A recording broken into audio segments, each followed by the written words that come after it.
Oh no, my bestie is a bad bitch. Hey everybody, welcome back to another episode of What's Happening with Kati, and this is where we talk about the intersection of pop culture and mental health. Now there is a lot to cover today since, as usual, there's a lot going on in our world. Today we're going to talk about Selena Gomez and her new mental health platform. We're going to talk about Taylor Swift and her re-release of her Red album. Also, what Lush Cosmetics is doing to draw attention to social media's effects on our mental health, and how some schools are using their COVID relief money for mental health resources.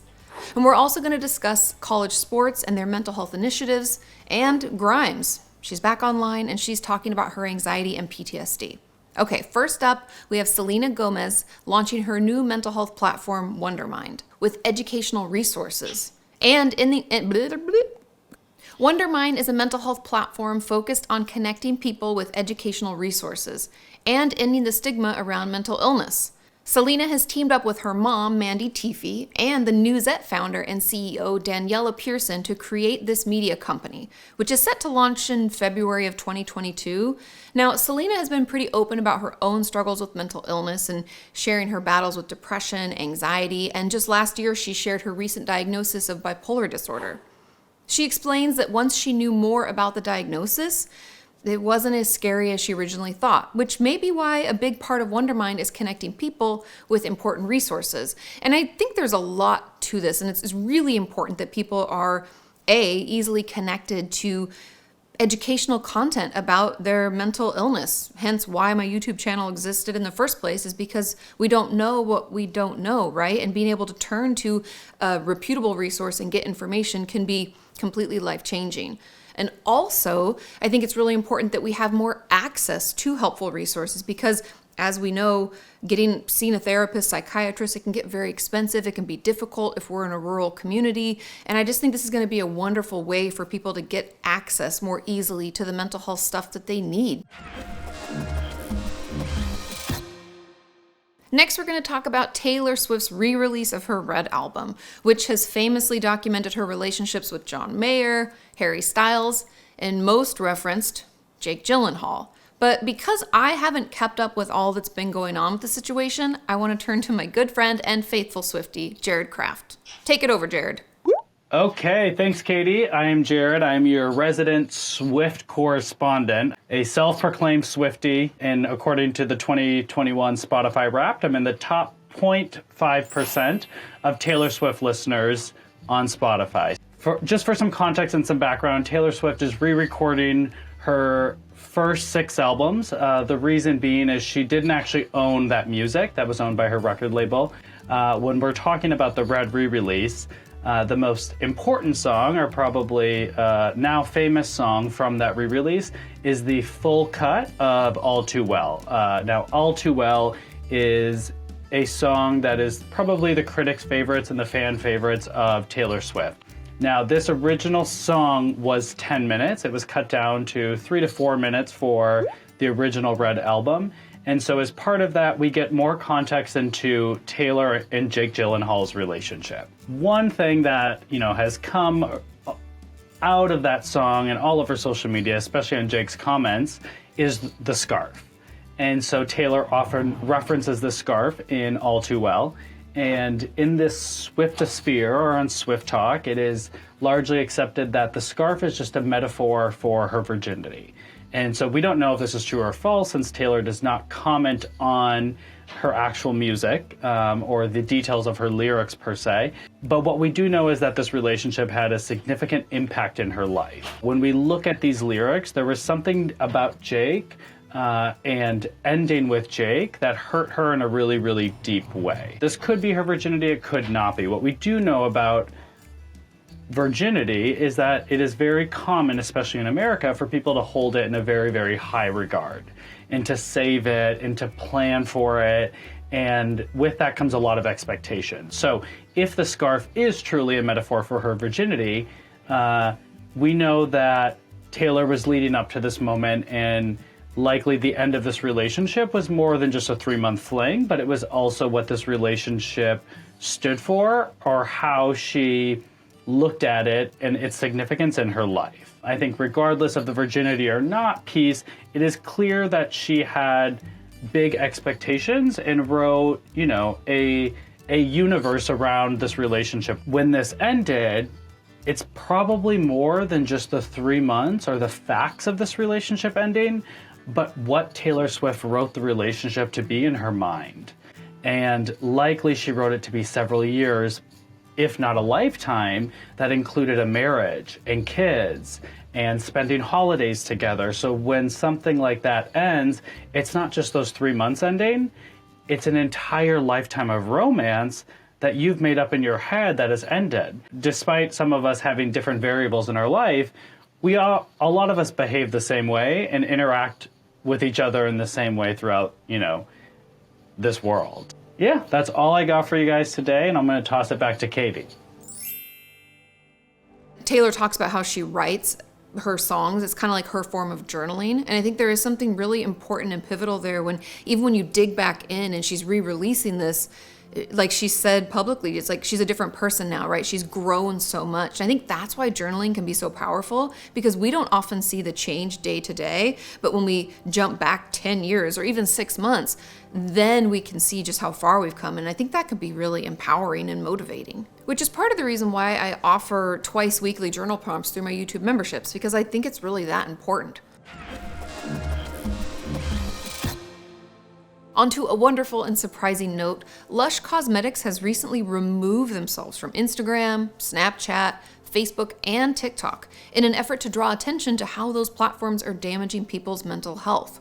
Now, the brand plans to remain off social media until the platforms take action to provide a safer environment for users, and that's what they said in their recent press release. Now, this new policy is going to take place across all 48 countries where Lush operates, and it began on November 26th, or otherwise known as Black Friday, which I have to be honest was really shocking to me, because that's one of the biggest shopping days of the year in the US, and they're really putting their money where their mouth is. And after hearing what Facebook had known about Instagram and the effects that it had on especially teenagers and teenage girls, and how their mental health deteriorated being on social media for a long time, I'm really proud of Lush, and I really appreciate that they're doing this. I wish more people would, because I think it's kind of like strength in numbers, and the more of us who stand up and speak up and say things need to change, the better. As someone who is on social media for a living, I do notice that a lot of the apps, like when I'm recording a YouTube short or a TikTok or Instagram, they allow you to filters and touch up your appearance. And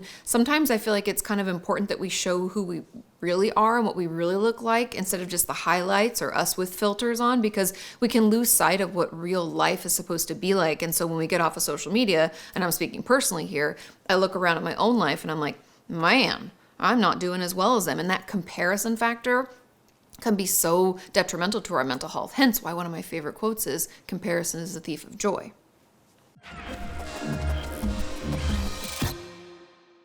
In COVID news, many U.S. schools are using their aid money that they were given to create more mental health resources for their students.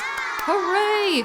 In Kansas City, Kansas, they're opening up an after-school mental health clinic for students that will be staffed with counselors and social workers. And in Paterson, New Jersey, they're putting together teams to help staff more quickly detect when a student is in crisis, which we know is so important. And also in Chicago, they're hiring care workers to help their students. I can't imagine being a child that's supposed to enter kindergarten and missing out on that developmental period, learning to engage with other kids our age, to share, to interact, all the social learning that happens outside of even what we would call like the traditional classroom. And not to mention high school and all of those big moments, right? Like dances. And I know we can hate them and look back on them and think, oh, I wouldn't want to go back there. But it's also really important that we have those events and we get to celebrate, right? Getting our license, driving with our friends, playing sports. All of that allows us not only to engage more with people our age and to get that social connection that we need, but it's also important for scholarships in our future. And I feel like a lot of that's been taken from kids, and I'm really, really pleased that they're putting their money where their mouth is. They're opening up these clinics, and I hope that more schools and more areas will use their money this way. Also, in the college sports realm, the Atlantic Coast Conference, the Big Ten, and Pac-12 launched Teammates for Mental Health. Now, it's an initiative geared toward athletes and coaches being on the lookout for any signs that someone is struggling with their mental health. And this is also the first time that these 3 conferences have publicly collaborated, and they're doing so in hopes that they can all share in their best practices as they navigate managing athlete wellness. And also, Sean, just let me know that the Montreal Canadiens, go Habs go, are building a medical team dedicated to the mental health of their players. And this comes after their very own Carey Price and Jonathan Drouin took time off to address their own mental health issues. Because athlete mental health has become more prominent since people like Simone Biles, Naomi Osaka, and the others that I mentioned have been talking more publicly about their own struggles. When you play a sport at that level, the amount of mental stress that you can feel, it's not only just physical stress, it's mental stress. And we need to have more resources available so that we can manage all of that pressure. And I think this should be starting at younger and younger ages, especially in high school when kids feel pressure to perform in order to get scholarships, maybe that they need to go to school because they can't afford it otherwise. There's just so much when it comes to athletes and our mental health. I'm glad that we are talking about this more and more, and I hope it will continue and it will grow beyond what I just talked about. And finally, Grimes is back online, talking about her anxiety and PTSD from all the publicity she received over her relationship with Elon Musk. I know I've been a total hermit, but frankly, I've developed severe PTSD from public life, which maybe everyone can kind of relate to right now. Cancellations aside, I had all my personal shit leaked by friends, which led to more depositions, had stalkers showing up at my house trying to kill me when I'm 8 months pregnant. Frankly, it's fairly entertaining, and I'm not mad at that.